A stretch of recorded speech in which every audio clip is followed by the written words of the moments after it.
यामिनी और रूपाली एक दूसरे को बहुत ताना मार रहे थे और अब हाथापाई के लिए भी तैयार थे। इन दोनों को ऐसे देखकर सानिया बीच में बोली, तुम दोनों ये क्या कर रहे हो? आज पापा का बर्थडे है और तुम दोनों लड़ने की बात कर रहे हो। जब पापा ये देखेंगे तो उन्हें कितना बुरा लगेगा। सिस्टर सानिया, ऐसा नहीं है कि मैं लड़ना चाहती हूँ, पर कुछ लोगों को तो बस लड़ने का मौका चाहिए, रूपाली ने कहा। चारों ओबेरॉय भाई बहनों में सानिया सबसे ज्यादा वेल सेटल थी। वो ग्रैंड होराइजन में वाइस प्रेसिडेंट थी और उसके पति का होटल भी बहुत अच्छा चलता था। सबकी नजरों में उसकी पोजीशन ज्यादा थी। रूपाली यामिनी से लड़ सकती थी, पर वो सानिया से कुछ भी नहीं कह सकती थी। सानिया के कहने पर रूपाली चुप हो गई। यामिनी भी सुखराज की वजह से चुप हो गई थी। वो नहीं चाहती थी कि 3 साल बाद जब यामिनी अपने डैड से उनके बर्थडे पर मिले तो वो उनसे डिसअपॉइंट हो जाए। अहान, शनाया, तुम दोनों यहाँ पर बैठ जाओ। जब सब आ जाएंगे तब हम होटल चलेंगे, सानिया ने कहा। कबीर का होटल सील होने के बाद सानिया ने ठान लिया था कि वो अहान और शनाया के सामने तमीज से पेश आएगी और कोई नया ड्रामा क्रिएट नहीं करेगी। वो समझ गई थी कि अहान की रियल आइडेंटिटी कुछ और थी और वो बस मामूली एम्प्लॉय होने का दिखावा कर रहा था। वही इस वक्त शनाया की फैल्कन इंडस्ट्रीज की सीईओ थी, इसलिए उसके लिए कुछ भी करवाना मुश्किल ही था। यस, शनाया ने कहा और जैसे ही वो बैठने लगे लिविंग रूम में कुछ लोग तेजी से आए। उनके आते ही सारा अटेंशन उनकी तरफ चला गया। सबसे आगे एक लड़की थी जिसके हाथ में एक चैनल का लेडीज बैग था और उसने ऊपर से नीचे तक ब्रांडेड कपड़े पहने हुए थे। ये लड़की कोई और नहीं बल्कि सानिया की बेटी पलक थी। अहान उन सबको गौर से देख रहा था। वो पलक को जानता था, पर उसके साथ जो 2 लोग थे अहान उन्हें नहीं जानता था। लड़का बहुत ही कैजुअल लग रहा था और वही लड़की बहुत वियर्ड वाइब्स दे रही थी और उसका एटीट्यूड उन तीनों में सबसे ज्यादा था। उस लड़की ने एक क्रॉप टॉप पहना हुआ था और उसके नीचे एक स्कर्ट था। वो पैर पटकते हुए रूपाली के पास आई और बोली, मॉम, हम कब निकलेंगे? अभी निकलेंगे, बस तुम्हारे दादाजी तैयार होकर आ जाए तब, रूपाली ने कहा। हमें कितना वेट करना पड़ेगा? उस लड़की ने इरिटेट होते हुए कहा, इतना इरिटेट और इम्पेशेंट होने की जरूरत नहीं है, जल्दी ही चलेंगे, रूपाली ने कहा। इतने में पलक और उसके साथ जो लड़का था वो सानिया के पास आ गए। उन्होंने तुरंत सानिया से बात नहीं की, बल्कि पलक ने पहले अहान और शनाया को ग्रीट किया। शनाया, अहान जीजू, हेलो, पलक ने बहुत स्वीट ही कहा। सानिया ने उसे समझाया था कि अहान और शनाया से कोई पंगा न ले। पलक, ये हमारे दीदी जीजू हैं? उस लड़की ने पूछा। हाँ, शनाया यामिनी मासी की बेटी है, तुम उनसे बचपन में मिले होंगे, पलक ने कहा। अच्छा, ऐसा है क्या? उस लड़की ने कहा। फिर उसने शनाया की तरफ हाथ बढ़ाया और कहा, हेलो शनाया, मेरा नाम युवराज है। सॉरी, मैं ज्यादा किसी को जानता नहीं हूँ क्योंकि मैं हमेशा से बोर्डिंग स्कूल में रहा हूँ और रेयरली घर आता हूँ। I hope you don't mind. Not at all, Shanaya ने कहा और उससे हाथ मिला लिया। और आप शनाया के हस्बैंड मतलब मेरे जीजू हो, युवराज ने कहा। उसे रिश्तेदारों के बारे में ज्यादा नहीं पता था, पर परिवार में क्या होता था उसके बारे में वो थोड़ा बहुत जानता था। उसे पता था कि शनाया की शादी एक मामूली से एम्प्लॉय से हुई थी और अब वो उनका घर जमाई है। इस वजह से उन्हें ओबेरॉय हाउस आना अलाउड नहीं था। हाँ हाँ, ये हमारे जीजू आहान है, पलक ने तुरंत कहा। वो नहीं चाहती थी कि युवराज अहान को ऑफेंड करे। आहान, युवराज ने अपने मन में कहा। इसके बाद उसने हाथ आगे बढ़ाया और कहा, हेलो आहान जीजू। हेलो, आहान ने कहा और उससे हाथ मिला लिया। मैंने सुना है कि आप पहले एक बैंक में मामूली एम्प्लॉय थे, युवराज ने कहा। हाँ, तुमने सही सुना है, मैं बैंक में ऑर्डिनरी जॉब करता था, आहान ने कहा। आहान के बाद एक्सेप्ट कर लेने के बाद युवराज मुस्कुराने लगा। उसने जो सुना था वो सही सुना था। गिल फैमिली ने शनाया जैसी खूबसूरत लड़की के लिए एक लूजर को पसंद किया था। क्या आप अभी भी वहाँ काम करते हैं? आगे कुछ और करने के बारे में सोचा है आपने? युवराज ने पूछा। नहीं, अब मैं वहाँ काम नहीं करता, आहान ने कहा। अच्छा, तो फिर अब कहाँ पर काम करते हैं आप, या फिर मतलब कोई काम नहीं करते? युवराज ने हंसते हुए कहा, अब मैं फैल्कन इंडस्ट्रीज में काम करता हूँ। आहान ने कहा, क्या? Falcon industries? युवराज ने हैरान होते हुए पूछा। वो जानता था कि फैल्कन इंडस्ट्रीज फार्मास्यूटिकल्स में बहुत बड़ी कंपनी थी, वहां जॉब मिलना मुश्किल था। पलक, तुम भी तो वहां जॉब चाहती थी ना? युवराज ने पलक से पूछा। हाँ। पलक ने एम्बैरस होते हुए कहा, तो जीजू आप किस पोजीशन पर हो? युवराज ने आहान से पूछा। बेसिक सेल्स की पोजीशन पर, आहान ने कहा। यह सुनकर युवराज ने चैन की सांस ली। फैल्कन में जॉब मिलना बहुत मुश्किल था, पर बेसिक पोजीशन पर जॉब मिलना इतना भी मुश्किल नहीं था। शनाया, आप क्या काम करती है? युवराज ने पूछा। मैं भी ही फैल्कन में काम करती हूँ, शनाया ने कहा। वाह, दोनों हस्बैंड वाइफ एक ही जगह काम करते हैं। आप भी ऐसे ही किसी बेसिक पोजीशन पर होंगे? युवराज ने पूछा। नहीं, शनाया ने कहा। तो फिर? युवराज ने पूछा। तब सानिया आगे आई और उसने कहा, युवराज, तुम्हें नहीं पता तुम्हारी बड़ी बहन फैल्कन इंडस्ट्रीज की सीईओ है? यह सुनकर सारे परिवार के लोगों का ध्यान शनाया पर आ गया। फैल्कन के सीईओ बन जाना बहुत बड़ी बात थी। सबको ये मजाक लग रहा था। आंटी, आप मजाक कर रही है ना? शनाया फैल्कन की सीईओ कैसे बन सकती है? हाँ? युवराज ने हैरान होते हुए पूछा। युवराज फैल्कन के बारे में जानता था, इसलिए उसे पता था कि सीईओ बनना आसान तो नहीं था। वो शनाया की उम्र भी 25 साल से ज्यादा नहीं थी। फिर इतनी कम उम्र में वो सीईओ कैसे बन सकती है? सिस्टर सानिया, आप मजाक कर रही है ना? ये लड़की फैल्कन की सीईओ कैसे बन सकती है? ये तो शिमला में काम कर रही थी ना? सानिया कुछ कह पाती और उससे पहले ही रूपाली बोली। रूपाली, युवराज, मैं तुम दोनों से झूठ क्यों बोलेंगी? हाँ, शनाया सच में फैल्कन की सीईओ है। इसे सीईओ बने बस 15 दिन ही हुए हैं, सानिया ने कहा। 15 दिन सुनकर सब शांत हो गए। अगर वो 15 दिन पहले ही सीईओ बनी थी तो ये बात बहुत ज्यादा सच हो सकती थी। वो लोग गिल्स के बारे में 2-3 महीने में एक बार पता करते थे, इसलिए 15 दिन पुरानी इन्फॉर्मेशन उन्हें पता होना मुमकिन नहीं थी। रूपाली भी सानिया की बात सुनकर चुप हो गई थी। वो जानती थी कि सानिया झूठ नहीं बोलेगी। अगर ये बात यामिनी ने बोली होती तो वो विश्वास नहीं करती, पर क्योंकि ये बात सानिया ने बोली थी इसलिए वो मान गई। इस वक्त कोई मानना चाहे या ना मानना चाहे, शनाया एक करोड़ों की कंपनी की सीईओ थी और यही सच था। फैल्कन इंडस्ट्रीज की सीईओ? रूपाली के पास खड़ी लड़की ने बोला। इसका मतलब मॉम, अब मैं उस कंपनी में जॉब करने जा सकती हूँ? उस लड़की ने कहा। रूपाली कुछ कह पाती उससे पहले यामिनी ने कहा, तुम मुस्कान हो ना? उस लड़की का नाम मुस्कान था और वो रूपाली की बेटी थी। उसने हाई स्कूल कंप्लीट नहीं किया था और बार में काम करने के लिए स्कूल छोड़ दिया था, पर अब उसकी शादी की उम्र होने वाली थी, इसलिए उसे किसी रिस्पेक्टेबल जगह पर जॉब चाहिए थी। आप यामिनी आंटी है ना? मुस्कान ने पूछा। दरअसल घर में घुसते ही मुस्कान ने यामिनी को देख लिया था, पर रूपाली ने उसे यामिनी से बात करने के लिए मना किया था, इसलिए उसने यामिनी को ग्रीट नहीं किया था। रूपाली ने उससे कहा था कि यामिनी का स्टेटस बहुत लो है, पर अब जब उसे पता चला कि शनाया फैल्कन की सीईओ है, तब उसने यामिनी से बहुत पोलाइटली बात की, क्योंकि उसे यामिनी से अच्छे रिलेशन बनाने थे। हाँ, तुम्हें बहुत साल पहले देखा था, अब तुम बहुत बदल गई हो, यामिनी ने अजीब सा एक्सप्रेशन बनाते हुए कहा। रूपाली को यामिनी का एक्सप्रेशन बिल्कुल अच्छा नहीं लगा, पर इस वक्त वो उसे कुछ नहीं कह सकती थी, क्योंकि बात उसकी बेटी के जॉब की थी। आप सही कह रही हैं, हमें मिले हुए बहुत साल हो गए हैं, आप पहले से भी बहुत ज्यादा सुंदर हो गई हैं। मुस्कान ने यामिनी को फ्लैटर करने के लिए कहा। थैंक यू, यामिनी ने कहा।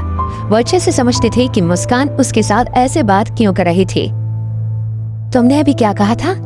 तुम्हें ये फैल्कन में काम करना है? यामिनी ने मुस्कान से पूछा। हाँ, मुस्कान ने कहा। तुम्हारे ये क्वालिफिकेशंस क्या है? यामिनी ने पूछा।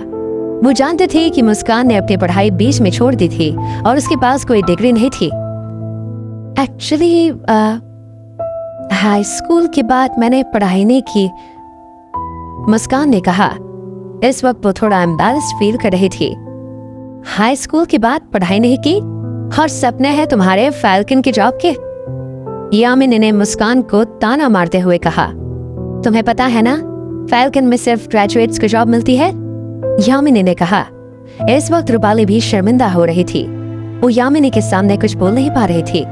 पहले इसे समझ नहीं आ रहा था कि यामिनी के तेवर इतने बदले क्यों है, पर अब वो समझ गई थी।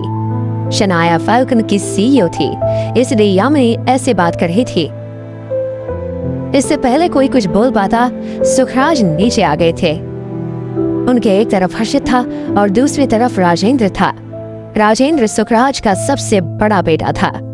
दोनों उसका हाथ पकड़कर उसे नीचे ला रहे थे। सुखराज को देखकर सबका ध्यान उनकी तरफ चला गया और सब जोर से चिल्लाने लगे, पापा, डैड, नाना जी, दादाजी। सुखराज मुस्कुराते हुए नीचे आ रहे थे। सबको देखकर वो बहुत खुश थे। उन्होंने सबको तसल्ली से देखा। शनाया को देखकर सुखराज को बहुत अच्छा लग रहा था। सब लोग आ गए? सुखराज ने पूछा।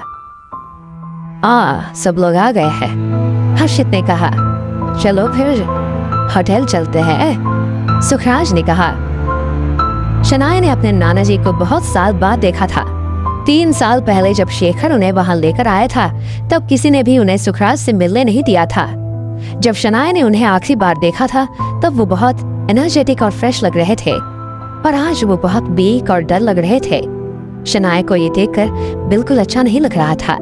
सुखराज को ऐसे देखकर शनाया की आंखें नम हो गई थी। शनाया, चले, राहान ने उसके कंधे पर हाथ रखते हुए कहा। राहान जानता था कि शनाया अपने नाना जी से बहुत प्यार करती है। इस बार राहान चाहता था कि शनाया और उसके नाना जी के बीच में सब कुछ ठीक हो जाए। इसके बाद सब लोग अपनी अपनी कार्स में बैठकर गोल्डन सीजल होटल की तरफ चले गए। जब वो वहां पहुंचे, तब हर्षित ने सुखराज के लिए कार मेन गेट पर ही रोकी और बाकी सब कार पार्किंग लॉट की तरफ चले गए। जब सब मेन गेट पर पहुंचे, तब वॉचमैन ने उन्हें रोक लिया। सर, आपका इनविटेशन कार्ड कहाँ है? Invitation card? सुखराज ने हैरान होते हुए पूछा। हाँ, वो आज इस होटल में वही लोग आ सकते हैं जिनके पास मिस्टर सिंह की तरफ से इनविटेशन हो, बाकी कोई अलाउड नहीं है, वॉचमैन ने कहा। अर्शे, राजेंद्र, ये क्या हो रहा है? तुमने यहाँ पहले रिजर्वेशन नहीं करवाया था क्या? सुखराज ने अपने दोनों बेटों से डिसअपॉइंट होते हुए कहा। हमने रिजर्वेशन करवाया था, हर्षित ने कहा। फिर उसने वॉचमैन की तरफ देखा और कहा, आपके मैनेजर का नाम सत्यम शर्मा ही है ना? मैंने उनसे परसों बात की थी और उनसे रिजर्वेशन के लिए कहा था। और हाँ, मेरा नाम हर्षित ओबेरॉय है। आप मैनेजर से बात कीजिए, हमारा रिजर्वेशन होगा। वॉचमैन ने अपनी साथी की तरफ देखा और सत्यम को कॉल किया। सत्यम सर, यहाँ कोई मिस्टर हर्षित आए हैं। हाँ, अरे वो कह रहे हैं कि उनका यहाँ आज कोई रिजर्वेशन है। हाँ ठीक है ठीक है, उन्होंने आपसे बात की थी बोल रहे हैं, वॉचमैन ने फोन पर कहा। हर्षित ओबेरॉय, मैं ये नाम पहली बार सुन रहा हूँ। मुझे किसी का कोई फोन नहीं आया और ना ही बात हुई मेरी, सत्यम ने कहा। ओके सर, वॉचमैन ने कहा और फोन रख दिया। सॉरी सर, वो सत्यम सर कह रहे हैं कि यहाँ किसी का कोई रिजर्वेशन नहीं है, मैं आपको अंदर नहीं जाने दे सकता, वॉचमैन ने कहा। अरे क्या बकवास है ये, आप एक बार फिर से पूछिए, हर्षित ने गुस्से में कहा। हर्षित को ऊंची आवाज में बोलता दे वॉचमैन के चेहरे पर एक्सप्रेशन बदल गया। क्या अब यहाँ कोई नया ड्रामा होने वाला था? जब सारे लोग गोल्डन सीजल होटल पहुंच गए, तब वॉचमैन ने उन्हें यह बोलकर रोक दिया था कि वो बिना मिस्टर सिंह के इनविटेशन के अंदर नहीं जा सकते थे। जब उन्होंने मैनेजर से बात की और मैनेजर ने कहा कि कोई रिजर्वेशन नहीं है, तब हर्षित को बहुत गुस्सा आ गया। क्या बकवास है ये, आप एक बार फिर से पूछिए, हर्षित ने गुस्से में कहा। सॉरी सर, हम आपकी कोई मदद नहीं कर सकते, वॉचमैन ने रूखी आवाज में कहा और आपस में बात करने लगे।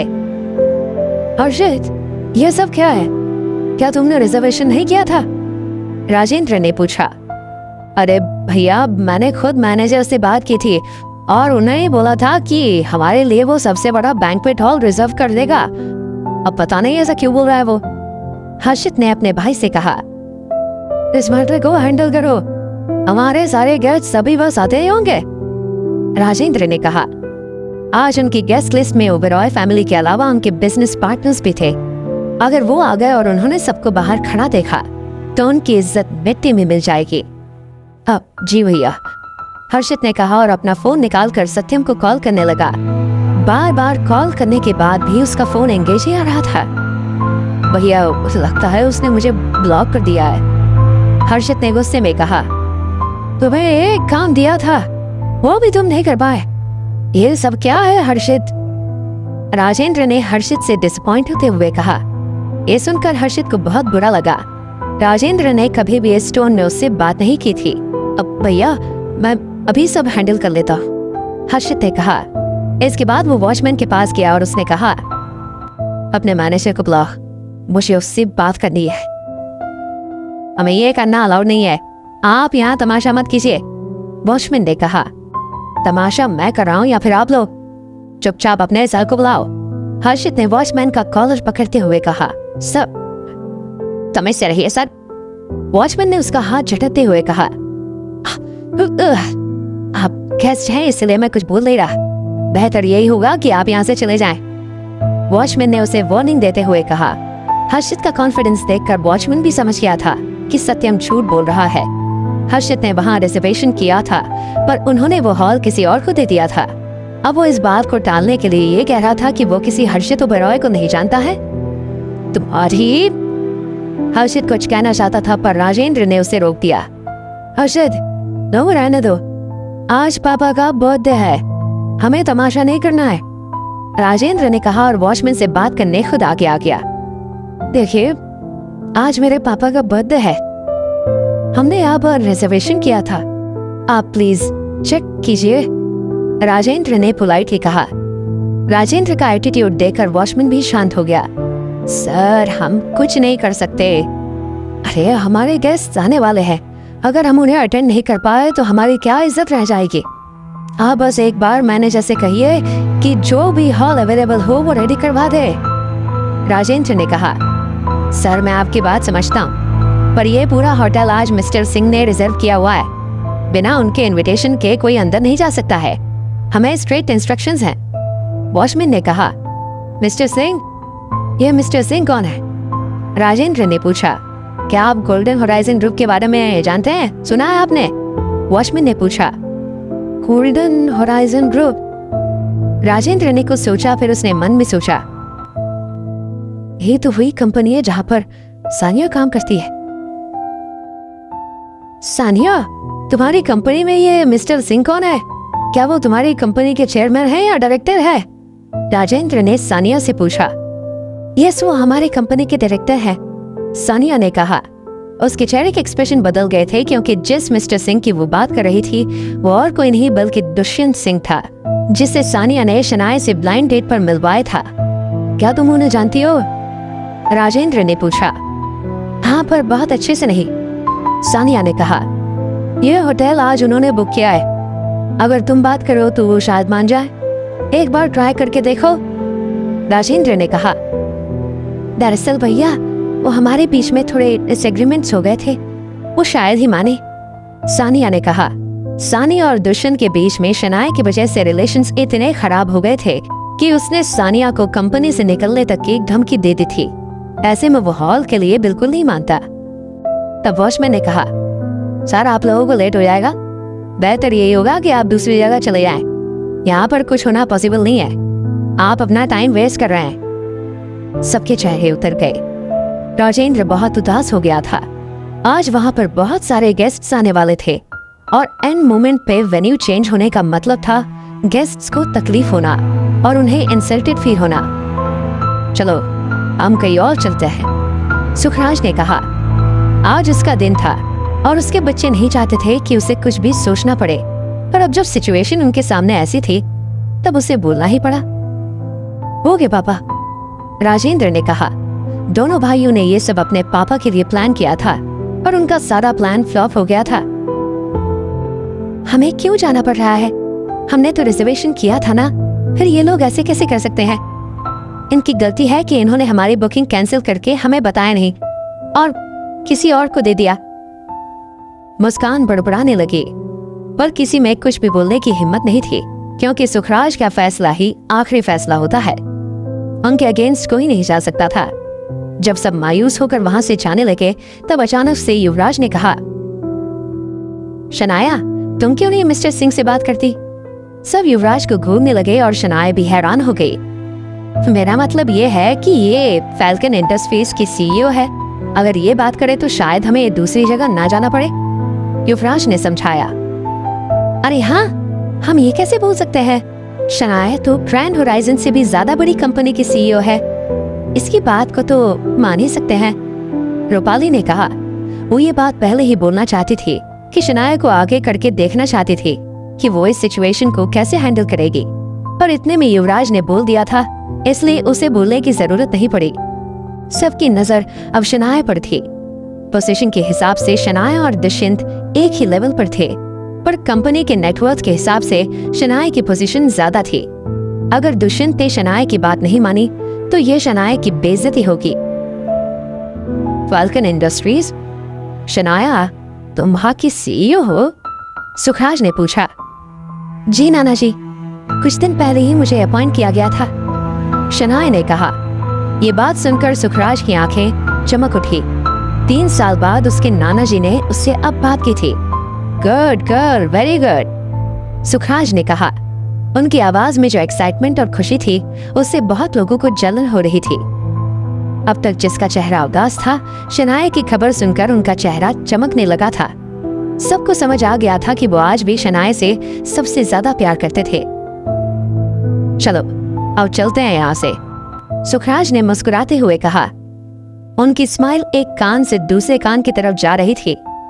अब उनके लिए उनका बर्थडे सेलिब्रेट करना ज्यादा इम्पोर्टेंट नहीं था, जितना इम्पोर्टेंट ये था कि शनाया फैल्कन की सीईओ बन गई थी।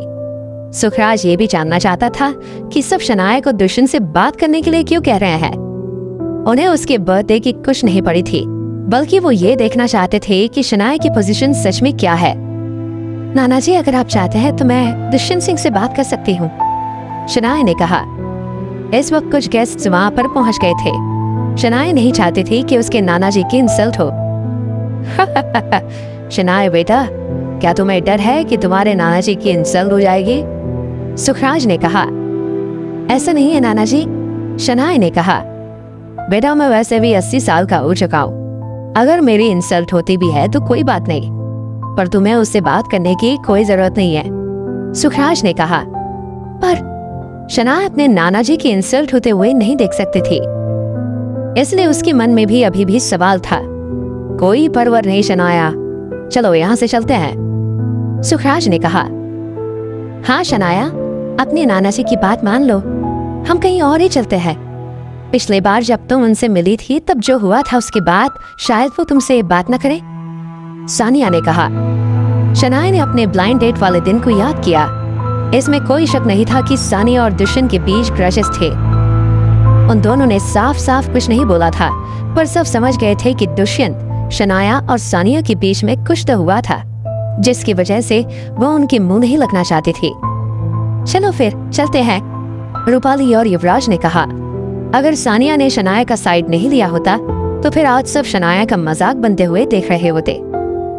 एक मिनट रुको, एक आवाज ने कहा।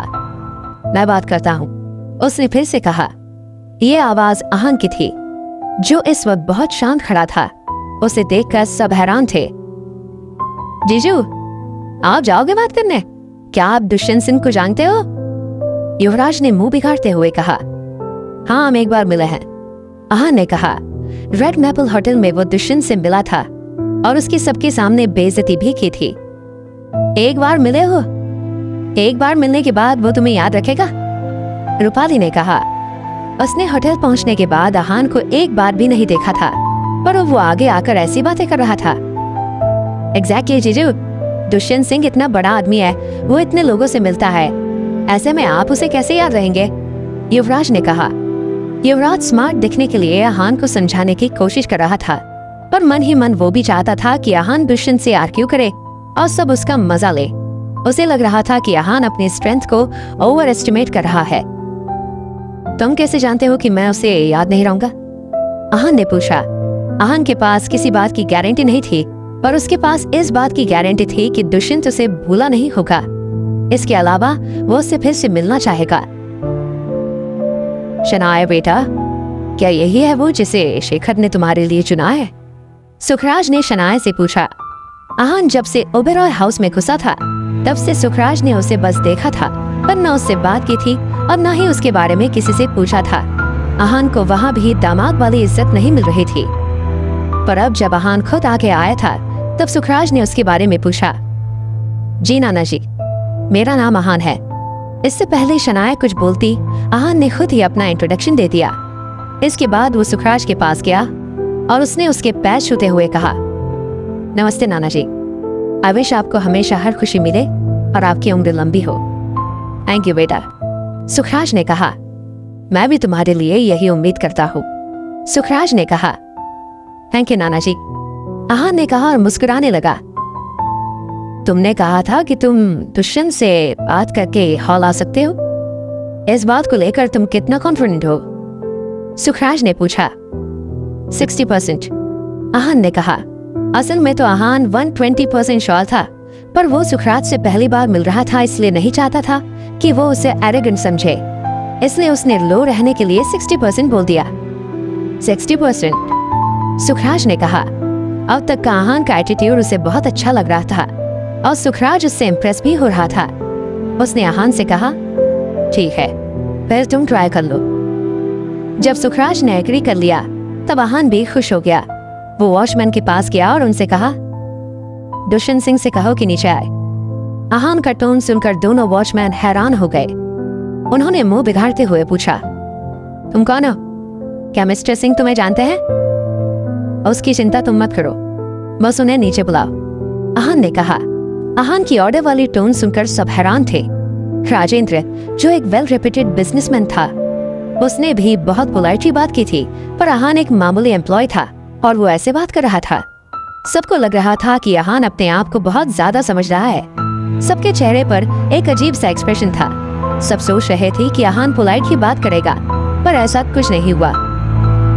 क्या आहान दुष्यंत से बात करके सुखराज के बर्थडे के लिए बैंक्वेट हॉल ले पाएगा? जब सब वापस जाने लगे तब आहान आगे आया और उसने बात करने का फैसला किया। जिस तरह आहान वॉचमैन से बात कर रहा था, सबकी नजरें आहान पर थी। सबको लग रहा था कि आहान वहां पर तमाशा क्रिएट करके ही मानेगा। दुष्यंत सिंह को नीचे बुलाओ, आहान ने कहा। अगर मैं उन्हें ना बुलाऊं तो तुम क्या करोगे? वॉचमैन ने कहा।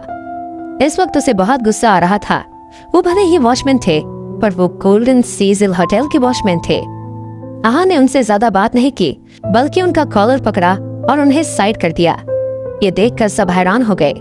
किसी ने उम्मीद नहीं की थी कि आहान ऐसा कुछ करेगा। क्या आहान नहीं जानता था कि गोल्डन सीजल होटल बहुत नामी होटल था और बहुत सारे बड़े बड़े लोग उसके पीछे थे? अगर आहान ने यहाँ कोई ड्रामा किया तो उनके लिए अच्छा नहीं होगा। मैनेजर, जल्दी से सिक्योरिटी को बाहर भेजो, यहाँ पर लोग बदतमीजी कर रहे हैं। वॉचमैन ने तुरंत फोन निकाला और सत्यम को कॉल किया। कुछ ही देर में वहाँ पर 8-10 सिक्योरिटी गार्ड्स आ गए थे। उनको वहाँ देखकर ओबेरॉय फैमिली के लोग अलग अलग तरह से रिएक्ट करने लगे। ये था जीजू का 60% कॉन्फिडेंस, युवराज ने कहा। इस पागल को क्या लगता है कि गोल्डन सीजल होटल कोई छोटा मोटा होटल है जो यहाँ तमाशा करेगा और वो लोग कुछ नहीं बोलेंगे? रूपाली तेज तेज चिल्लाने लगी। ये सुनकर यामिनी को अच्छा नहीं लगा। रूपाली, तुम पागल किसे कह रही हो? यामिनी ने कहा, ये तुम्हारे दामाद के अलावा और कौन है जो पागलों वाली हरकत कर रहा है? रूपाली ने यामिनी को ताना मारते हुए कहा, मेरा दामाद पागल नहीं है, ये तो तुम हो जिसके दिमाग का स्क्रू ढीला है। यामिनी ने कहा। यह पहले की बात थी जब यामिनी आहान की बेइज्जती करने के लिए तैयार रहती थी, पर अब सिचुएशन बदल गई थी। अब यामिनी आहान के खिलाफ एक भी शब्द सुनना नहीं चाहती थी। मेरा स्क्रू ढीला है? रूपाली ने कहा और फिर सुखराज की तरफ देखते हुए कहा, पापा आप सुन रहे हैं ना, ये क्या बोल रही है? इसका दामाद यहाँ पर तमाशा कर रहा है और ये कह रही है कि मेरे दिमाग का स्क्रू ढीला है। सुखराज ने कुछ नहीं कहा। उसे भी आहान का तरीका समझ नहीं आया था। पर फिर भी उसने कुछ नहीं कहा।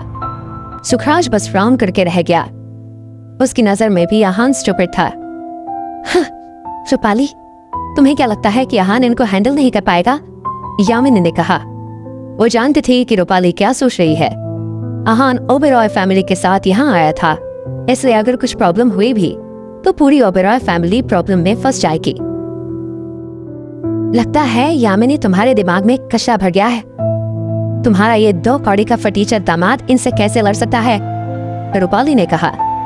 तुम्हें जल्दी पता चल जाएगा कि मेरा दामाद क्या कर सकता है और क्या नहीं, यामिनी ने कहा। रूपाली आहान की असलियत नहीं जानती थी, इसलिए ऐसी बातें कर रही थी। जब वो आहान की असलियत जान जाएगी तब अपनी बातों पर खुद पछताएगी। जब यामिनी और रूपाली आपस में आर्ग्यू कर रहे थे तब सिक्योरिटी गार्ड आहान पर हमला करने के लिए तैयार हो गए।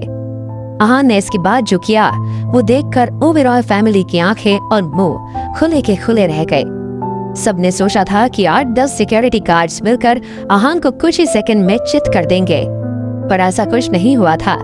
उल्टा आहान ने उस सब पर एक साथ अटैक करके उन्हें हाफने पर मजबूर कर दिया था।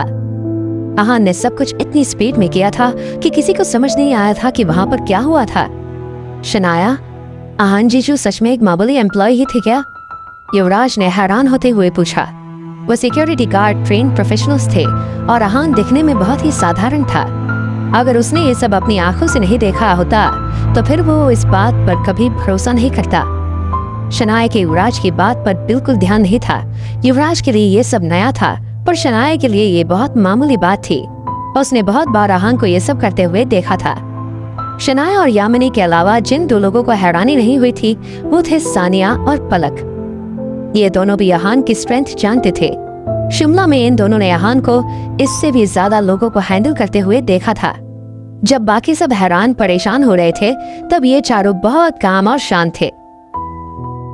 अब बोलो रूपाली, तुम्हें क्या कहना है? मेरा दामाद हैंडल कर सकता है या नहीं? यामिनी ने प्राउडली कहा। उसने अब तक की आहान की सच्चाई सबको इसी पल की वजह से नहीं बताई थी। वो नहीं चाहती थी कि सब आहान की स्ट्रेंथ देखे ताकि वो सबको हैरान और परेशान देख सके। ये सब सुनकर शनाया ने बस अपनी गर्दन हिला दी। वो जानती थी कि यामिनी अब आहान के नाम की माला क्यों फेर रही थी। इसमें मैं क्या बोलूं? ये इनसे लड़ सकता है, पर अगर होटल वालों ने पुलिस को बुला लिया तो फिर इसे पता नहीं कब तक इसे जेल में सड़ना पड़ेगा, रूपाली ने कहा। आहान की फाइट करने की एबिलिटी सबकी सोच के परे थी, पर फिर भी वो लॉ को अपने हाथ में तो नहीं ले सकता था ना। तुम बस देखती जाओ, यामिनी ने कहा और हंसने लगी। वो जानती थी कि अपनी असली आइडेंटिटी की वजह से आहान ऐसे 10 होटल भी खरीद सकता था। देखती जाऊं? क्या देखती जाऊं? कि कैसे पुलिस आती है और हमारी ओबेरॉय फैमिली की बेइज्जती होती है, रूपाली ने कहा। यामिनी का कॉन्फिडेंस देखकर रूपाली को बेचैनी होने लगी। अगर सच में आहान के पास ऐसा कुछ था जिससे वो ये सब हैंडल कर सकता था तो फिर रूपाली की बहुत बेइज्जती हो जाएगी। पापा चलिए चलते हैं, अगर पुलिस आ गई तो फिर हम यहाँ से निकल नहीं पाएंगे, रूपाली ने परेशान होते हुए कहा। अभी कहाँ चलना है? मैं देखना चाहता हूँ कि आहान क्या कर सकता है, सुखराज ने बहुत कामली कहा। उसकी टोन सुनकर समझ पाना मुश्किल था कि वो आहान का मजाक उड़ा रहे हैं या फिर उससे इम्प्रेस हो रहे हैं। आहान ने जो सिक्योरिटी गार्ड्स के साथ किया था उसके बाद गोल्डन सीजिल होटल की मैनेजमेंट टीम चौकन्नी हो गई थी। कुछ लोग सूट पहने भागते हुए मेन डोर की तरफ आए थे जहां ओबेरॉय फैमिली खड़ी थी। मैनेजर सत्यम, हर्षित ने कहा, और आए यहाँ पर इतने केओस क्यों है? सत्यम ने वॉचमैन से पूछा। सर, ये लड़का अंदर जाना चाहता था और मिस्टर सिंह से मिलना चाहता था। जब हमने मना किया तो ये हमसे लड़ने लगा और इन सिक्योरिटी गार्ड्स को 5 सेकंड में ही, वॉचमैन ने कहा। इतने में आहान ने कहा, करेक्शन, मैं अंदर नहीं जाना चाहता था, मैंने दुष्यंत सिंह को नीचे बुलाने के लिए कहा था। सत्यम ने पहले आहान को घूरा और फिर सिक्योरिटी गार्ड्स को देखा। सिक्योरिटी गार्ड्स को काफी चोटें लगी हुई थी। उनको ऐसे देखकर सत्यम के माथे पर पसीना आने लगा। वो सब प्रोफेशनल्स थे पर फिर भी ऐसी हालत में थे। सब कुछ देखने समझने के बाद सत्यम ने एक गहरी सांस ली और कहा, पुलिस को बुलाओ तुरंत। इस वक्त वो आहान की स्ट्रेंथ का अंदाजा नहीं लगा सकता था, इसलिए उसे पुलिस को बुलाना ही सबसे अच्छा डिसीजन लग रहा था। मेरी मानो, पुलिस को मत बुलाओ। आहान ने कहा, क्यों, तुम्हें डर लग रहा है क्या? सत्यम ने पूछा। मुझे किसी से डर नहीं लगता, मैं तो बस इसलिए कह रहा हूं कि ताकि टाइम वेस्ट ना हो। आहान ने स्माइल करते हुए कहा। मतलब? सत्यम ने फ्राउन करते हुए कहा। दुष्यंत सिंह को बोलो कि आकर मुझसे मिले, या फिर जो बैंक्वेट हॉल हमने बुक किया था वो हमें दे दे। आहान ने कहा। बैंक्वेट हॉल वापस कर दे। ये सुनकर ही सत्यम के चेहरे का रंग उड़ गया। ऐसा होना नामुमकिन था। अगर वो ओबेरॉय फैमिली को हॉल दे देता तो वो दुष्यंत सिंह को क्या जवाब देता? ये सोचकर ही सत्यम परेशान हो रहा था। उसके हिसाब से अब भी ग्रैंड होराइजन ग्रुप का डायरेक्टर ही ज्यादा हाई पोजीशन पर था। सत्यम ने अपने आप को शांत किया और जैसे ही वो आहान को मना करने वाला था, उसने वहां पर एक आदमी को आते हुए देखा। ये आदमी कोई और नहीं बल्कि दुष्यंत सिंह ही था। मिस्टर सिंह, आप यहाँ पर क्यों आ गए? सत्यम भागते हुए उनके पास आया और उन्हें सिंसियरली ग्रीट किया। इस वक्त दुष्यंत के साथ उसके पर्सनल बॉडीगार्ड्स भी थे। मैंने सुना है कि कोई मुझसे मिलना चाहता है। कौन है वो? दुष्यंत ने सत्यम की तरफ देखा भी नहीं और वो इधर उधर देखने लगा। दुष्यंत को वहां पर देखकर ओबेरॉय फैमिली के बहुत सारे लोगों ने अपनी नजरें नीची कर ली। उन्हें देखकर दुष्यंत ने कहा, क्या हुआ? मुझसे नजरें मिलाने की भी हिम्मत नहीं है तुम लोगों में? कौन है जब वो इतना स्मार्ट बन रहा था? जब दुष्यंत वहां से जाने लगा तब किसी ने कहा, हाँ जल्दी है, जिससे मिलने आए थे उससे तो मिल लो। ये जानी पहचानी आवाज सुनकर दुष्यंत वहीं पर रुक गया। जाहिर सी बात है वो बात बोलने वाला कोई और नहीं बल्कि आहान ही था। उसे वहां मुस्कुराते हुए देख दुष्यंत ने कहा, अच्छा तो तुम हो? हाँ मैं ही हूं। क्या हुआ, मुझे पहचाना या नहीं? आहान ने पूछा। दुष्यंत को देखकर आहान समझ गया था कि ब्लाइंड डेट पर जो कुछ भी हुआ था वो दुष्यंत को आज तक याद था। पहचान लिया? मैं आखिर तुम्हें कैसे भूल सकता हूँ? दुष्यंत ने कहा। रेड मैपल होटल में जो कुछ भी हुआ था उसके बाद दुष्यंत ने आहान को ढूंढने की बहुत कोशिश की थी, पर ऐसा लग रहा था जैसे आहान बिल्कुल गायब हो गया था। उसे उसके बारे में कुछ पता नहीं चल रहा था। ऐसे में दुष्यंत चाहता था कि वो खुद ही उसके सामने आ जाए। ये तो अच्छी बात है, आहान ने कहा। तुम्हारे अंदर मेरे सामने आने की हिम्मत कैसी हुई? दुष्यंत ने पूछा। उस दिन आहान की वजह से दुष्यंत अपना कंपोजर खोने वाला था और ये उसके लिए सबसे ह्यूमिलिएटिंग बात थी। हिम्मत? मैं भला तुम्हारे सामने आने से क्यों घबराऊंगा? आहान ने कहा। आहान के एटीट्यूड को देखकर दुष्यंत को बहुत गुस्सा आ रहा था। बॉयज, दुष्यंत ने हाथ से इशारा करते हुए अपने बॉडीगार्ड से कहा। यस सर, दोनों ने एक साथ कहा। इसके दोनों टांगे तोड़ दो, दुष्यंत ने ऑर्डर किया। यस सर, यस सर, दोनों ने कहा और आहान की तरफ चार्ज करने के लिए तैयार हुए। मिस्टर सिंह, यह आदमी बहुत पावरफुल है, अपने आदमियों को संभल कर रहने को कहिए, सत्यम ने कहा। वो नहीं चाहता था कि होटल के सामने बड़ा एक्सीडेंट हो। पावरफुल? दुष्यंत ने कहा और हंसने लगा। ये दोनों मेरे आदमी हैं, लाखों रुपए देकर मैंने इन्हें रखा है, तुम्हें इनकी पावर का कोई अंदाजा नहीं है, दुष्यंत ने कहा। इतने में दो तेज आवाज आई और वो दोनों बॉडीगार्ड होटल की दीवार से जाकर टकराए। जब तक सत्यम और दुष्यंत बात कर रहे थे तब तक आहान ने अपना कमाल कर दिया था। दुष्यंत की आंखें शौक की वजह से बाहर आने वाली थी। उसके दोनों खतरनाक आदमी आहान से इतनी बुरी तरह हार गए थे। उसे विश्वास नहीं हो रहा था कि उसने अभी अभी क्या देखा था। पहाड़ जैसे दो आदमी एक मामूली से दिखने वाले लड़के से हार गए थे, वो बस एक ही मुंह से। सत्यम के माथे पर भी पसीना आ गया। वो लंबी गहरी सांसें ले रहा था। उसे समझ नहीं आ रहा था कि आहान इंसान है या कोई तूफान। उसके एक्शंस इतने फास्ट होते हैं कि किसी को कुछ समझ नहीं आता। शनाया, ये आदमी क्या चीज है? युवराज ने हकलाते हुए कहा। इस वक्त वो इतना हैरान था कि ना वो ढंग से खड़ा रह पा रहा था और ना ही कुछ बोल पा रहा था। शनाया ने उसकी बात का कोई जवाब नहीं दिया। वो बस आहान को देख रही थी। वो जानती थी कि आहान इतना एक्सट्रीम स्टेप तभी लेता है जब उसे कोई बहुत ज्यादा बॉदर करता है।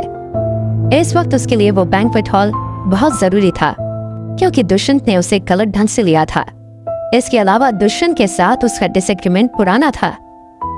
अब तुम हमें हमारा बैंक्वेट हॉल दोगे या नहीं? आहान ने मैनेजर सत्यम से मुस्कुराते हुए कहा। जब सत्यम और आहान की नजरें मिली तब सत्यम तुरंत हाँ करना चाहता था, पर फिर उसे दुष्यंत याद आया। आहान ने अब तक बस अपनी फिजिकल स्ट्रेंथ दिखाई थी, उसे उसकी फाइनेंशियल स्ट्रेंथ के बारे में पता ही नहीं था। वहीं सत्यम दुष्यंत की पोजीशन के बारे में जानता था। उसे पता था कि अगर उसने आहान को हॉल दे दिया तो ये उसका गोल्डन सीजल होटल मैनेजर की पोस्ट का आखिरी दिन होगा। इसके अलावा आहान और क्या कर सकता है ये सत्यम भी नहीं जानता था। सत्यम अपने इस उलझन को कैसे सुलझाएगा? क्या वो बैंक्वेट हॉल आहान को दे देगा? जब आहान ने सत्यम से कहा कि क्या वो अब बैंक्वेट हॉल उन्हें दे देगा, तब सत्यम तुरंत हाँ कहना चाहता था, पर दुष्यंत की वजह से वो रुक गया। आहान जानता था कि सत्यम क्या सोच रहा था, इसलिए सत्यम के कुछ रिएक्ट करने से पहले ही वो दुष्यंत के सामने गया और इससे बोला, मिस्टर सिंह, एक बैंक्वेट हॉल खाली करो और हमें दो। ये सुनकर दुष्यंत को बहुत गुस्सा आया। उसने आहान से कहा, अपनी औकात में रहो, तू लिमिट क्रॉस कर रहा है। मेरी औकात के बारे में तुम सोच भी नहीं सकते, और मेरी लिमिट वहां शुरू होती है जहां तुम्हारी खत्म होती है। आहान ने दुष्यंत का मजाक उड़ाते हुए कहा, तुम बहुत बोल रहे हो, तुम जानते नहीं हो कि मैं क्या कर सकता हूँ। दुष्यंत ने कहा, बोल रहा हूँ तो क्या कर लोगे तुम? आहान ने कहा। इस बार फिर आहान अपनी बातों से दुष्यंत की पब्लिकली बेइज्जती कर रहा था। दुष्यंत का शरीर गुस्से से कांपने लगा था, पर इस वक्त वो आहान से कुछ नहीं कह सकता था, इसलिए उसने अपना सारा गुस्सा सत्यम पर उतारा। अरे क्या तमाशा चल रहा है? हाँ, बॉस कब आएंगे? मिस्टर सिंह, वो रास्ते में ही है, बस कुछ ही देर में आती होंगी। सत्यम हड़बड़ाते हुए कहने लगा। यहाँ पर जिसकी बात हो रही थी वो गोल्डन सीजल होटल की मालकिन थी। गोल्डन सीजल होटल की बॉस आने वाली है, ये सुनकर रूपाली परेशान हो गई और उसने सुखराज से कहा, पापा हम यहाँ से चलते हैं, हम क्यों किसी के प्रॉब्लम में फंसे? अब मामला हमारे हाथ से निकल रहा है। चले? कहाँ चले? तुम्हें तो देखना था ना कि मेरा दामाद सब कैसे हैंडल करता है। अब जब बॉस आने वाली है तो तुम देखकर ही जान लेना कि आहान क्या करता है। यामिनी ने कहा, यामिनी, तुमने होटल की बॉस को समझ क्या रखा है? वो दुष्यंत जैसी नहीं है, एक ऑर्डर से वो तुम्हारे दामाद की जान ले सकती है। इतना ओवर कॉन्फिडेंस होना अच्छा नहीं है।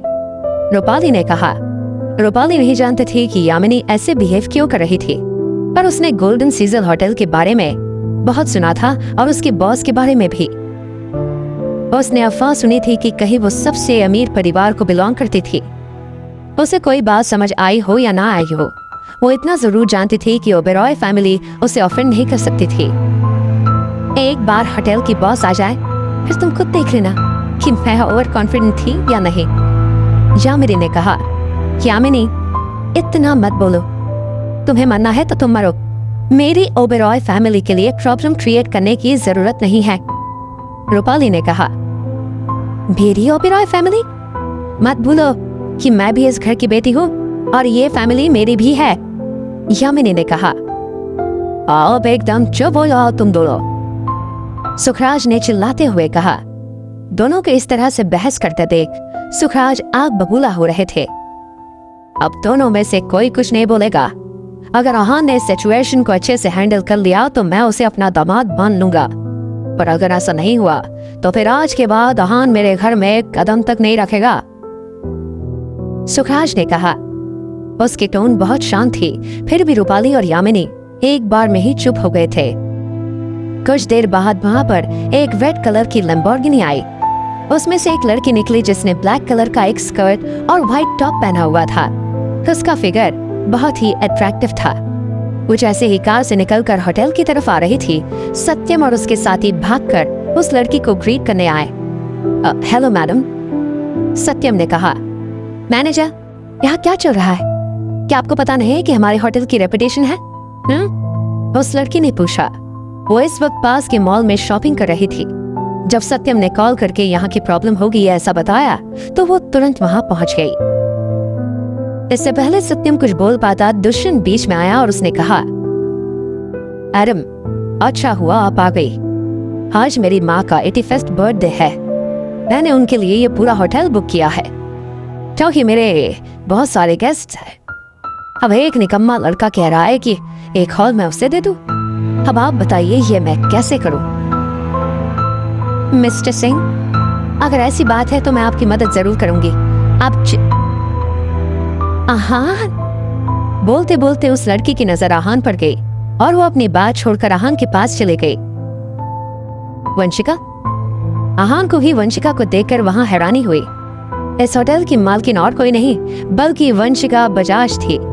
आहान, तुम यहाँ क्या कर रहे हो? वंशिका ने पूछा। वो नहीं जानती थी कि आहान वहां क्यों था। आज मेरे नाना जी का बर्थडे सेलिब्रेशन है। आहान ने मुस्कुराते हुए कहा, मैडम, आप इस नालायक लड़की को जानती है? दुष्यंत को इस वक्त बहुत बड़ा शौक लगा था। Mister Singh, mind your language. Aahan मेरा दोस्त है, आप इसके बारे में ऐसा वैसा कुछ नहीं बोल सकते। वंशिका ने कहा। यह सुनकर दुष्यंत और भी ज्यादा शौक हो गया। वंशिका बजाज जैसी लड़की इस फटीचर से लड़के को लेकर इतना प्रोटेक्टिव क्यों हो रही थी? मैडम, दुष्यंत ने कुछ बोलना चाहा पर वंशिका ने उसे इग्नोर करते हुए सत्यम की बात की। मैनेजर, क्या हो रहा है यहाँ पर? Tell me everything.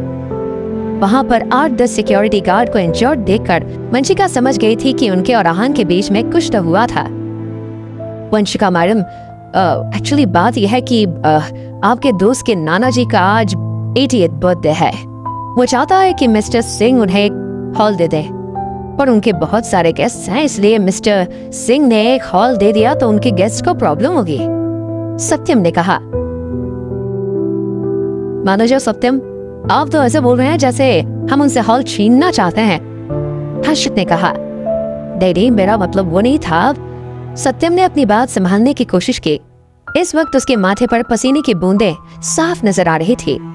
अच्छा, तो फिर आपके कहने का मतलब क्या है? हर्षित ने कहा और फिर से उसने वंशिका की तरफ देखा और कहा, मिस वंशिका, अब वो क्या है कि दरअसल 3 दिन पहले मेरी मैनेजर सत्यम से बात हुई कि मैंने इन्हें हॉल बुक करने के लिए कहा था। अब इन्होंने तब फर्स्ट फ्लोर वाला बैंक्वेट हॉल हमारे लिए बुक किया था।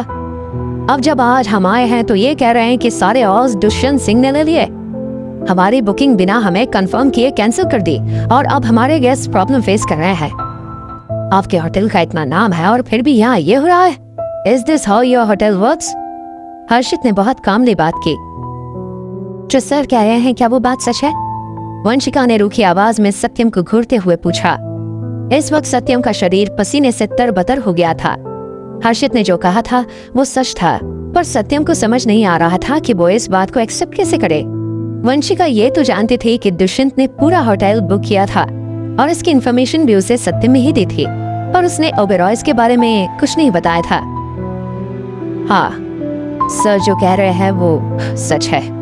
सत्यम के पास इस बात को एक्सेप्ट करने के अलावा और कोई ऑप्शन नहीं बचा था। गेट लॉस्ट, वंशिका ने कहा। वंशिका मैडम, सत्यम ने कहा। सुनाई नहीं दिया मैंने क्या बोला? Get lost and don't show me your face ever again, Vanshika ने गुस्से में कहा। वंशिका मैडम, प्लीज मुझे एक मौका दे दीजिए प्लीज, सत्यम ने गिड़गिड़ाते हुए कहा। जब वंशिका ने उसकी तरफ गुस्से में देखा तब वो चुप हो गया। अगर इस मामले में आहान इन्वॉल्व नहीं होता तो वंशिका सत्यम को माफ करने के बारे में सोच भी सकती थी, पर क्योंकि वहाँ आहान था जिसे उन्होंने ऑफेंड किया था, वंशिका उसे माफ करने वाली थी ही नहीं। इसके बाद वंशिका ने दुष्यंत की तरफ देखा। उसके देखते ही दुष्यंत ने कहा, मिस वंशिका, मैं ऐसे एक फ्लोर का बैंक्वेट हॉल देने के लिए तैयार हूँ। आपको परेशान होने की जरूरत नहीं है। वंशिका के सामने दुष्यंत ने हार मान ली थी। आहान को ऑफेंड करने के बाद वंशिका ने सत्यम के साथ क्या किया था वो देखकर दुष्यंत समझ गया था कि आहान और वंशिका में गहरी दोस्ती है। इसकी कोई जरूरत नहीं है, वंशिका ने कहा। दुष्यंत चौंक गया। उसे वंशिका के इस बात का मतलब समझ नहीं आया था। क्या वो आहान की साइड ना लेकर दुष्यंत की साइड लेना चाह रही थी? दुष्यंत ने वंशिका से कहा, मिस वंशिका, हम इसे एक हॉल दे देते हैं, इसके भी तो नानाजी का बर्थडे है। मिस्टर सिंह, शायद आप मेरी बात समझे नहीं। मैं आहान को नहीं बल्कि आपको यहाँ से जाने के लिए कह रही हूँ। अपने गेस्ट को लीजिए और यहाँ से दफा हो जाइए। वंशिका ने बहुत कामली कहा। मिस वंशिका, ये आप क्या कह रही है? दुष्यंत ने पूछा। वही जो आप सुन रहे हैं। चलिए, मैं अपनी बात को और क्लियरली कहना चाहती हूँ। I am sorry mister Singh, but the golden सीजल hotel does not welcome you. Vanshika ने रूखी टोन में कहा। मैं जाऊं यहाँ से? दुष्यंत ने एक बार फिर से पूछा। हाँ, अपने गेस्ट्स को बुलाइए और यहाँ से जाइए। वंशिका ने कहा। ये थोड़ा ज्यादा नहीं हो गया? दुष्यंत ने कहा। इतने लोगों के सामने उसकी इंसल्ट हो रही थी, ये वो कैसे बर्दाश्त कर लेता? ज्यादा भी हो रहा है तो कोई बात नहीं, मेरा होटल है, मेरी मर्जी है, वंशिका ने कहा।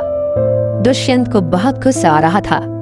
अगर वंशिका की जगह कोई और होता तो वो उसकी जान ले लेता, पर वंशिका की पर्सनालिटी ऐसी थी कि वो उसे ऑफेंड नहीं कर सकता था। वंशिका को ऑफेंड करके दुष्यंत खुद प्रॉब्लम में फंस जाता। उसकी अपनी कंपनी उसे डायरेक्टर की पोजीशन से लात मारकर हटा देती। मिस्टर सिंह के सभी गेस्ट्स को मेरे होटल से बाहर निकालो, वंशिका ने अपने गार्ड से कहा। वो दुष्यंत से बहस करने में बिल्कुल इंटरेस्टेड नहीं थी। वंशिका की बात सुनते ही सिक्योरिटी गार्ड्स तुरंत एक्शन में आ गए और होटल खाली करवा दिया। I am so sorry Aahan, golden सीजल होटल में आपको ये सब फेस करना पड़ा। दुष्यंत और उसके गेस्ट्स को वहां से ले जाने के बाद वंशिका आहान के पास आई। कोई बात नहीं, आहान ने कहा।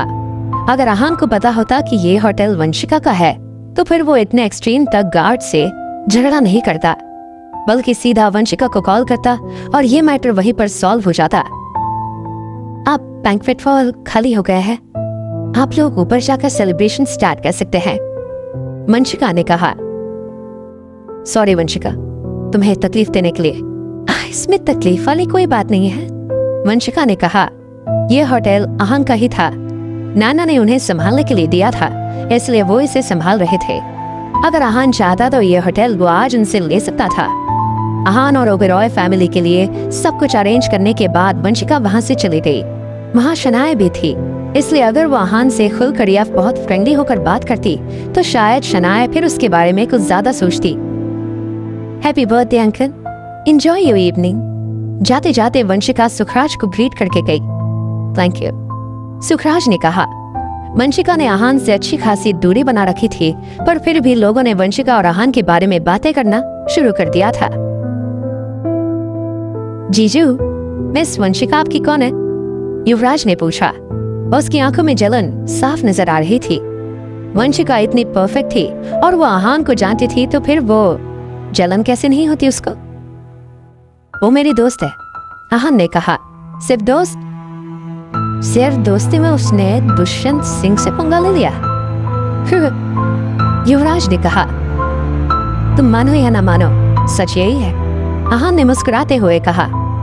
नानाजी चले? आहान ने पूछा।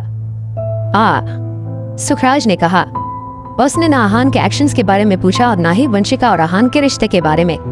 इसके बाद राजेंद्र और हर्षित की मदद से सुखराज लिफ्ट में गया। अब पूरा होटल उनके पास था, फिर भी उन्होंने फर्स्ट फ्लोर वाला बैंक्वेट ही यूज किया।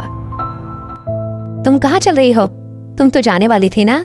यामिनी ने रूपाली को टॉन्ट मारते हुए कहा। रूपाली जानती थी कि ऐसा होने वाला था। जब उसने आहान के अगेंस्ट इतना कुछ बोला था, तो फिर ये सब होने के बाद यामिनी कैसे चुप रह सकती थी? रूपाली का चेहरा शर्म से लाल हो गया था। मॉम, आपको हर बात में बोलना जरूरी है, शनाया ने कहा। इसके बाद यामिनी चुप हो गई और शनाया के साथ चलने लगी। सबने सेलिब्रेशन बहुत एंजॉय किया। जब सब गेस्ट जा रहे थे, तब राजेंद्र और हर्षित उन्हें सी ऑफ करने गेट पर खड़े थे और सुखराज एक सोफे पर बैठे थे। उन्होंने आहान और शनाया को अपने पास बुलाया। सुखराज आहान और शनाया से क्या बोलेंगे? क्या वंशिका की वजह से कोई सीन हो? सुखराज की बर्थडे पार्टी बहुत स्मूथली खत्म हो गई। सब ने बहुत एंजॉय किया और सब बहुत खुश भी थे। जब सब गेस्ट जा रहे थे, तब राजेंद्र और हर्षित उन्हें सी ऑफ करने गेट पर खड़े थे और सुखराज एक सोफे पर बैठे थे। उन्होंने आहान और शनाया को अपने पास बुलाया। शनाया बेटा, दोनों इधर आओ, सुखराज ने कहा। जी नाना जी। जी नाना जी। आहान और शनाया दोनों सुखराज के पास गए। तो तुम आहान हो? सुखराज ने आहान की तरफ देखते हुए कहा। जी नाना जी, मैं आहान हूं। आहान ने बहुत रिस्पेक्टफुली कहा। तुम दोनों की शादी को 3 साल हो गए है ना? सुखराज ने पूछा। 3 साल और 3 महीने, आहान ने कहा। काफी लंबा वक्त हो गया है, सुखराज ने कहा और फिर रुक गया। शादी के इतने सालों बाद भी तुम्हारा कोई बच्चा क्यों नहीं है? सुखराज ने पूछा। शनाया और आहान वहीं फ्रीज हो गए। उन्हें सुखराज से ऐसे सवाल की उम्मीद नहीं थी। मैंने सुना है कि तुम दोनों एक रूम में नहीं रहते हो, सुखराज ने कहा। सुखराज की ये बात सुनकर पूरे परिवार का ध्यान उन तीनों की बातों पर आ गया। वो सोच रहे थे कि उन्होंने जो अफवाह सुनी थी कहीं वो सच तो नहीं थी। तुम दोनों अलग रूम में क्यों रहते हो? सुखराज ने एक के बाद एक सवाल किया। सुखराज ने गिल फैमिली से रिश्ता तोड़ दिया था, पर उसे उनके बारे में पूरी खबर थी। वो अक्सर शनाया के बारे में पूछता रहता था। उसने सुना था कि आहान बिल्कुल निकम्मा और नाकारा था, पर उसने आज जिस आहान को देखा था वो बिल्कुल वैसा नहीं था। आहान बहुत स्ट्रॉन्ग और उसका बैकग्राउंड भी बहुत इन्फ्लुएंशियल हो सकता था। उसे समझ नहीं आ रहा था कि शनाया को ऐसे लड़के से क्या प्रॉब्लम थी। नाना जी, वो शनाया ब्लश करने लगी। उसे समझ नहीं आ रहा था कि वो सुखराज को क्या कहे और कैसे समझाए। 3 साल में वो कभी भी एक दूसरे के करीब नहीं आए थे। उनका मैक्सिमम फिजिकल होना किसिंग तक ही था। इसके आगे उनके बीच में कुछ नहीं हुआ था। शनाया, अगर तुम एक रूम में नहीं रहोगे तो फिर मैं तुम्हारे बच्चों को कैसे देखूंगा? मेरी जिंदगी के अब ज्यादा दिन नहीं बचे हैं। मेरी ये विश तुम्हें जल्दी पूरी करनी पड़ेगी, सुखराज ने कहा। फिर उसने आहान की तरफ देखते हुए कहा, और आहान, तुम लड़के हो, तुम्हें स्टेप लेना चाहिए। लड़कियां इन सब मामलों में थोड़ी शर्मीली होती है, और शनाया तो वैसे भी बहुत ही शर्मीली। आहान इस बात से शॉक हो गया था। उसे नहीं लगा था कि सुखराज इतनी नॉर्मली ये बात बोल देगा। सुखराज कुछ गलत नहीं बोल रहे थे। आहान ने कभी भी शनाया के करीब आने का इनिशिएटिव नहीं लिया था। अगली बार जब तुम दोनों मुझसे मिलने आओगे तब मैं चाहता हूँ कि तुम अपने बच्चे के साथ आओ, सुखराज ने कहा। ओके नाना जी। शनाया ओबीडियंट की सुखराज की बात मान गई, पर अंदर ही अंदर शनाया के मन में सवालों की गुत्थी थी। तो उसे नहीं पता था कि अगली बार आएगा या नहीं। सुखराज नहीं जानता था कि उन दोनों का डिवोर्स हो गया था। इस वक्त शनाया के लिए बस ये बात इम्पोर्टेंट थी कि सुखराज की नजर में आहान की अच्छी इज्जत है और वो आहान को अपना दामाद मानते हैं। आहान ने आज का टेस्ट पास कर लिया था। अब शनाया नहीं जानती थी कि उनकी फिर से शादी होगी या नहीं, दोनों कभी एक हो पाएंगे या नहीं, या फिर दोनों अब कभी साथ रहेंगे या नहीं। गुड, सुखराज ने कहा। इसके बाद वो भी हर्षित और राजेंद्र के साथ कार में बैठकर चला गया। आहान, शनाया और यामिनी भी होटल से बाहर आ गए। तब शनाया ने यामिनी से पूछा, मॉम, डैड कहाँ है? आपने कहा था कि वो रास्ते पर है। शेखर शिमला से टाइम पर निकल गया था। इसने उसे बर्थडे पार्टी में पहुंच जाना चाहिए था, पर अब तो पार्टी ओवर हो गई थी, फिर भी शेखर अभी तक नहीं आया था। अरे हाँ, इतने ड्रामे में मैं शेखर को भूल गई थी। यामिनी ने अपने हाथ को अपने माथे पर मारते हुए कहा, मैं उन्हें कॉल करती हूँ, शनाया ने कहा और अपना फोन निकाला, पर तभी यामिनी का फोन बजा। रुको शनाया, शेखर का ही कॉल है। यामिनी ने कॉलर का नाम देखने के बाद कहा, शेखर, कहाँ हो तुम? यामिनी ने पूछा। तुम यामिनी बोल रही हो? सामने से किसी औरत की आवाज आई। हाँ, मैं यामिनी बोल रही हूँ। तुम कौन हो और मेरे हस्बैंड का फोन तुम्हारे पास क्या कर रहा है? यामिनी ने फ्रॉम करते हुए कहा। हस्बैंड? तो ये तुम्हारा हस्बैंड है, फिर तो ये मैटर अच्छे से डील हो जाएगा। उस औरत ने सार्कास्टिक टोन में कहा। तुम कौन बोल रही हो, बताओगी? यामिनी ने थोड़ा इरिटेट होते हुए पूछा। मैं कौन बोल रही हूँ ये इम्पोर्टेंट नहीं है, मेरी बात ध्यान से सुनो। तुम्हारे पति की वजह से मेरे बेटे को चोट आई है। चुपचाप पैसे लेकर स्काई राइज इंटरनेशनल पहुंचो। उस औरत ने यामिनी को ऑर्डर दिया, पर इससे पहले यामिनी कुछ बोल पाती उसने कॉल डिस्कनेक्ट कर दिया था। मॉम, क्या हुआ? यामिनी को परेशान देखकर शनाया ने पूछा। डैड कहाँ है? शनाया भी परेशान हो रही थी। एक औरत कह रही थी कि तुम्हारे पापा ने उसके बेटे को हर्ट किया है और अब वो हमें फाइनेंशियल कॉम्पेंसेशन मांग रही है। यामिन ने कहा, क्या? डैड किसी को कैसे हर्ट कर सकते हैं? शनाया ने कहा, शेखर ऐसा इंसान नहीं था जो प्रॉब्लम क्रिएट करे। कहां पर? हम पहले वहां चलते हैं। आहान ने कहा। इस वक्त शेखर का फोन उस औरत के पास था, इसलिए उन्हें ज्यादा इंफॉर्मेशन नहीं मिल सकती थी। स्काई राइज इंटरनेशनल, यामिनी ने कहा। 15 मिनट बाद तीनों बताई हुई लोकेशन पर पहुंच गए। जब वो वहां पहुंचे तब आहान ने देखा कि लोगों की भीड़ इकट्ठा हुई थी और सब एक ही तरफ देख रहे थे। आहान ने उनकी तरफ देखा और उसका रिएक्शन बहुत चेंज हो गया। शेखर, डैड! शनाया और यामिनी चिल्लाए और तुरंत कार से उतरकर शेखर की तरफ भागे। दोनों शेखर को देखकर बहुत हैरान थे। इस वक्त शेखर एक पेड़ के सहारे अपने पैरों को हाथ से दबाकर खड़ा था। उसके चेहरे से और पैरों से खून बह रहा था। डैड, अब ठीक तो हैं? यहाँ क्या हो रहा है? शनाया भागते हुए शेखर के पास पहुंची। शेखर को इस हालत में देखकर शनाया को बहुत गुस्सा आया और उसकी आंखें लाल हो गई। शनाया, यामिनी, तुम दोनों यहाँ क्यों आए हो? शेखर ने दर्द में कराहते हुए कहा।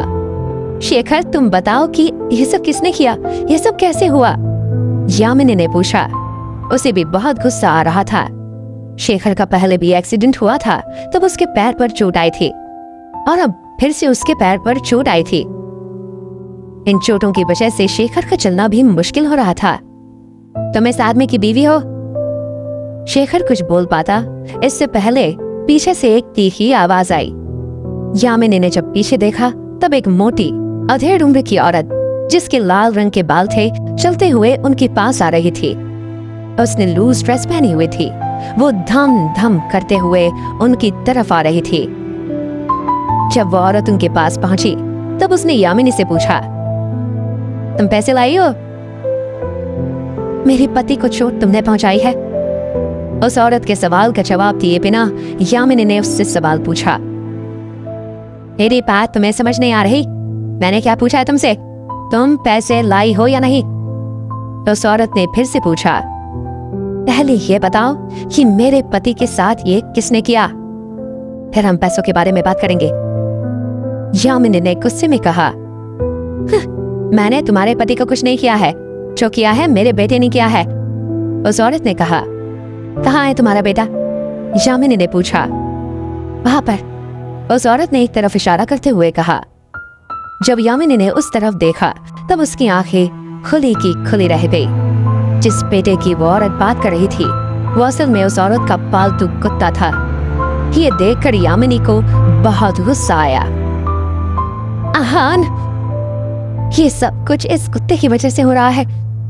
यामिनी ने आहान से कहा, अपनी जबान संभाल कर बात करो। तुम कुत्ता किसे बोल रही हो? ये मेरा बेटा है। उस औरत ने कहा। बेटा? इस कुत्ते को तुम अपना बेटा बोल रही हो? तुम इंसानी हो ना? यामिनी ने कहा। पापा, ये सब क्या हो रहा है? आहान ने सब कुछ इग्नोर करते हुए शेखर से पूछा। शेखर और आहान का रिश्ता बहुत गहरा था। वो जानता था शेखर जानबूझकर कभी कुछ नहीं करेगा। दरअसल मैंने ट्रेन से उतरने के बाद टैक्सी ली और शायद ड्राइवर ने मेरी बात ध्यान से नहीं सुनी थी तो मुझे यहाँ पर ले आया। वो मैंने यहाँ दूसरी टैक्सी का इंतजार किया, तब मैंने देखा कि ये मैडम अपने पेट डॉग को बिना लीश के घुमा रही थी। वहाँ बहुत सारे लोग थे, इसलिए मैंने रिक्वेस्ट की कि ये अपने डॉग को बांध ले। ये सुनकर इन्हें गुस्सा आ गया और ये कहने लगी कि ये अपने बेटे को नहीं बांधेगी।